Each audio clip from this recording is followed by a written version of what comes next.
तेरा दिमाग फिर गया है केशव। तू होश में तो है या फिर बेटी के मुंह में कुछ भी बके जा रहा है? अरे कुछ सोचा है इसके बारे में? एक बार बेटी का तलाक हो गया तो दुनिया भर में बदनामी हो जाएगी और हमारी इज्जत मिट्टी में मिल जाएगी। फिर कहीं की भी नहीं रहेगी दिशा। गुस्से से डांटती हुई अम्मा जी अपने बेटे केशव को कह रही थी। तो आप क्या चाहती हैं अम्मा जी? बदनामी के डर से बेटी की जिंदगी दांव पर लगा दूं? क्या आप यही चाहती हैं अम्मा कि आपकी पोती उस घर में घुट घुट कर मर जाए और मैं हाथ पर हाथ धरकर बेटी के मौत का तमाशा देखूं? नहीं, मैं ऐसा हरगिज़ नहीं कर सकता। मैं आज ही दिशा को उस नर्क से निकालने जा रहा हूँ। आपको जो भी सोचना है सोचो, पर मैं अब एक पल भी अपनी बेटी को उन लोगों के बीच नहीं छोड़ सकता। गुस्से से चीखते हुए केशव जी अपनी अम्मा को कहते हैं, बेटी के मुंह में पागल हो गया है तू। अरे बहू, तू तो कुछ समझा केशव को। अनर्थ करने जा रहा है केशव और तू मुंह पर चुप्पी साध कर सब कुछ सुन रही है। रोक ले केशव को। अरे वो दिशा के ससुराल का आपसी मामला है, खुद सुलझा लेंगे। केशव को बीच में पड़ने की क्या जरूरत है?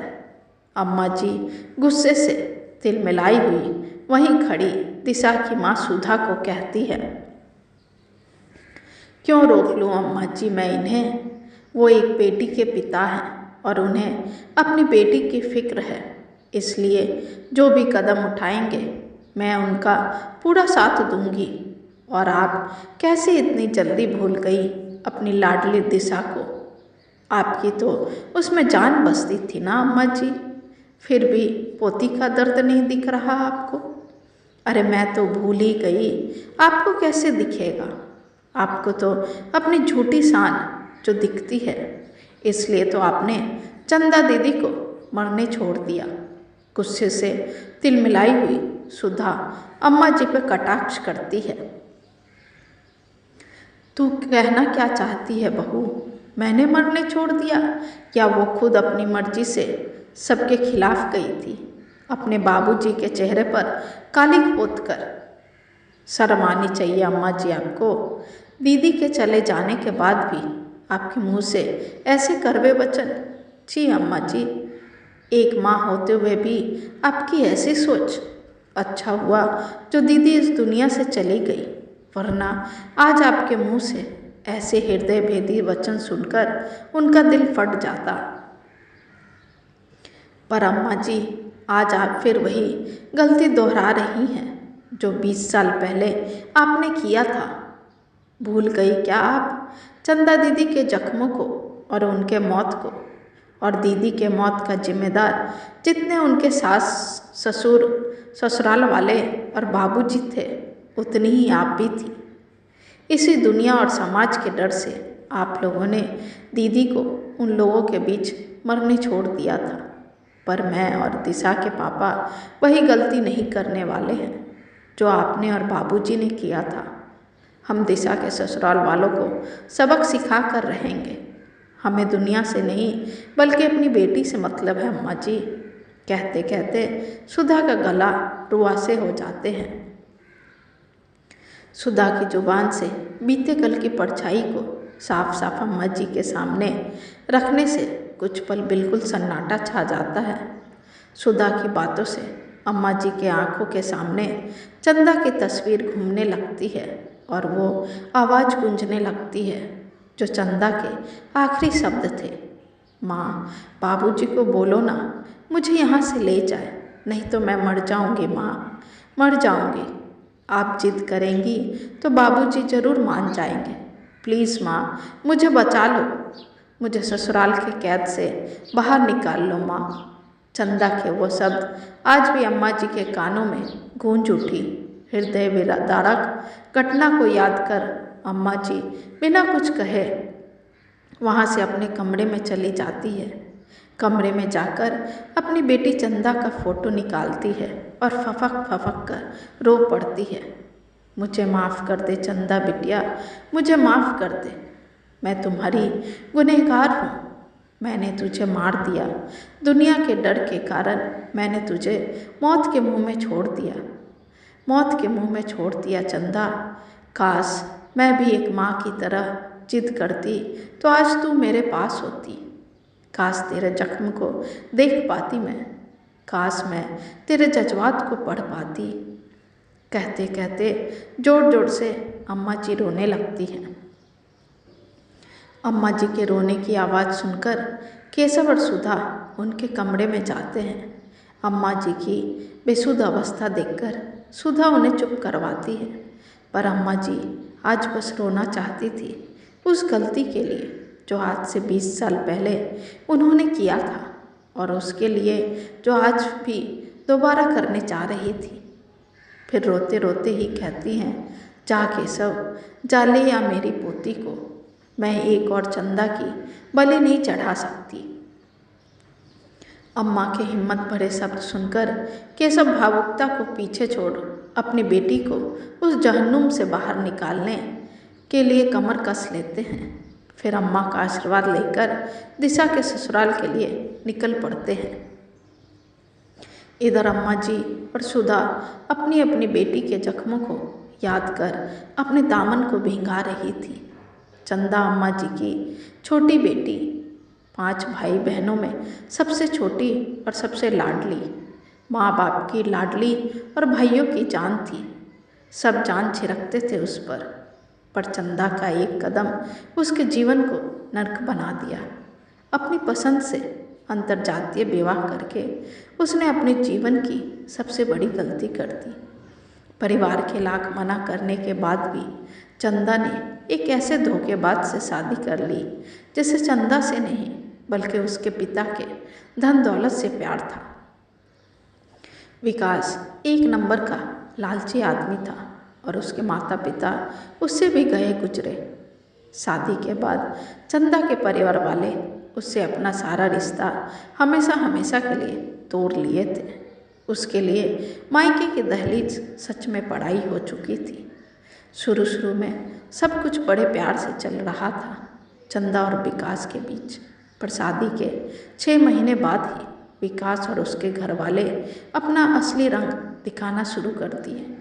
दहेज नहीं मिलने के कारण मानसिक और शारीरिक रूप से चंदा को प्रताड़ित किया जाने लगा। उसे ज़बरदस्ती परिवार वालों के साथ रिश्ता रखने बोला गया और उनसे दहेज की डिमांड की जाने लगी। चंदा हर बार विकास को झूठ बोलती कि उसके बाबूजी बोले हैं दहेज का सारा सामान भेज देंगे, पर चंदा को भी पता था कि बाबूजी उसे कभी माफ़ नहीं करेंगे। दहेज देना तो दूर की बात थी।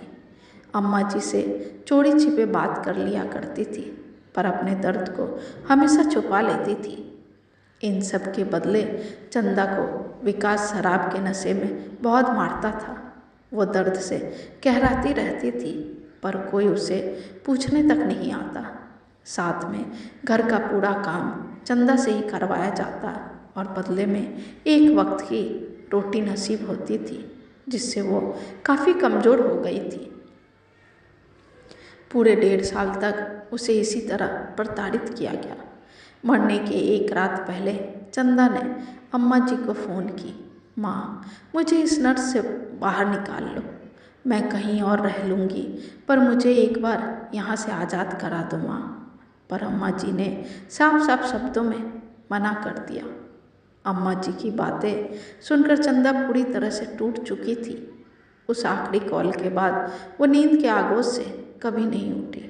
अब भगवान जाने ये उसकी प्राकृतिक मौत थी या उसे मारा गया था, पर सही मायने में उसे मानसिक और शारीरिक उत्पीड़न देकर मारा ही गया था, जिसका जिम्मेदार उसका पति और उसके परिवार वाले थे। साथ में अम्मा जी और बाबूजी भी चंदा के मौत के जिम्मेदार थे। जब चंदा का आखिरी कॉल आया था तब केशव जी भी वहीं थे। उन्होंने बाबूजी को बताया था चंदा की वर्तमान स्थिति के बारे में, पर बाबूजी गुस्से और झूठी इज्जत और सम्मान के कारण चंदा को मायके लाने से साफ साफ मना कर दिए। समाज और दुनियादारी के चक्कर में लोग अपनी कोख की जन्मी बेटी को भी भूल जाते हैं। पता नहीं ये कैसा प्रेम है लोगों का, जो कुछ गलतियों के कारण कमज़ोर पड़ जाते हैं। एक ऐसी गलती जिसकी माफ़ी नहीं मिल सकती, पर वैसी ही गलती को आज केशव और सुधा सुधारने जा रहे थे। दिशा की शादी परिवार वालों की पसंद और राजी खुशी से हुई थी। अच्छे खासे परिवार में दिशा की शादी हुई थी। दिशा भी पढ़ी लिखी लड़की थी, समझदार थी, रिश्तों की अहमियत को भली भाली बातें जानती थी। पर दिशा का पति गौरव संस्कारहीन और गुस्से से भरा इंसान था। समाज के सामने बिल्कुल जोड़ू का गुलाम दिखता था, पर पीठ पीछे दिशा को बहुत मारता पीटता था। छोटी छोटी बात पर उसके हाथ उठ जाते थे, जो सीधा दिशा के आत्मसम्मान को ठेस पहुंचाती थी। सास ससुर भी गौरव की ऐसी ओछी हरकत पर कुछ नहीं कहते, जिसे देखकर दिशा अंदर ही अंदर घुटती जा रही थी। इसी बीच दिशा को अपने भाई पारस की शादी में आने का मौका मिला। शादी के दूसरे दिन गौरव और उसका परिवार जाने की जिद करने लगे। दिशा भी बिना कुछ बोले उन लोगों के साथ जाने को तैयार हो गई, जिसे देखकर सुधा को थोड़ा अजीब महसूस हुआ, क्योंकि शादी के एक दिन पहले तक दिशा अपने मायके में ही रुकने वाली थी। पर अचानक बिना कुछ कहे बोले वो चुपचाप मायके से चली जाती है। सुधा को दिशा के ऐसा करने पर कुछ अंदेशा हुआ, इसलिए उसने दूसरे दिन ही दिशा को फ़ोन की। उस समय दिशा घर पर बिल्कुल अकेली थी, इसलिए उसने रो रो कर अपने दिल के दर्द को अपनी माँ के सामने खोल कर रख दिया। उस दिन भी गौरव ने दिशा को इसलिए थप्पड़ जड़ दिया क्योंकि दिशा मायके में रुकने की जिद कर रही थी, जो गौरव और उसके परिवार वाले नहीं चाहते थे। इस बात पर सुधा दिशा से बोली भी, अगर मुझे जरा सा भी अंदेशा होता तो मैं कल तुझे यहाँ अपने पास रख लेती और इन लोगों को अच्छा सबक सिखाती। पर कोई नहीं, कल ही तेरे पापा वहाँ आएंगे और तुझे लिवा आएंगे। तू चिंता मत करना, जब तक तेरे माता पिता जिंदा है तेरा कोई कुछ नहीं बिगाड़ सकता दिशा। ये बात जब केशव जी को पता चला तो वे आग बबूले हो गए। वो क्रोध से चिल्ला उठे, उन लोगों की इतनी मजाल कि मेरी बेटी पर हर छोटी छोटी बात पर हाथ उठाए। मैं छोड़ूंगा नहीं गौरव को, उसे कोर्ट में घसीटूंगा, तब अक्ल ठिकाने आएगी इन लोगों की।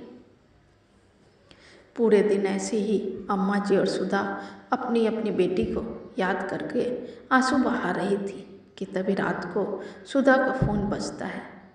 फ़ोन केशव का था। सुधा फ़ोन उठाती है, दूसरी तरफ केशव था। उसने कहा, काफ़ी कहा सुनी के बाद अब हमारी बेटी हमारे साथ है। अब तलाक के बाद हमारी दिशा इस झूठे रिश्ते से आज़ाद हो जाएगी। हमारी बेटी वहाँ रिश्ते निभाने के लिए गई थी, मार खाने के लिए नहीं। ऐसा कहकर केशव जी अपनी बेटी को सीने से लगाकर भावुक हो जाते हैं और दिशा भी पिता के साए में लौटकर खुद को सुरक्षित महसूस कर रही थी।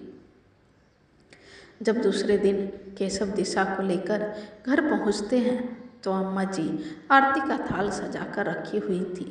जैसे ही दिशा घर के दरवाजे पर पहुंचती है, अम्मा जी दिशा की आरती और माथे पर तिलक लगाकर बिटिया का स्वागत करती है।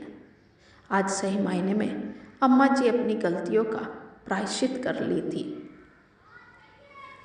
प्रिय दोस्तों, दुनिया के डर से हम बेटियों को उनके हाल पर छोड़ देंगे तो न जाने हर दिन कितनी बेटियों को खो देंगे हम।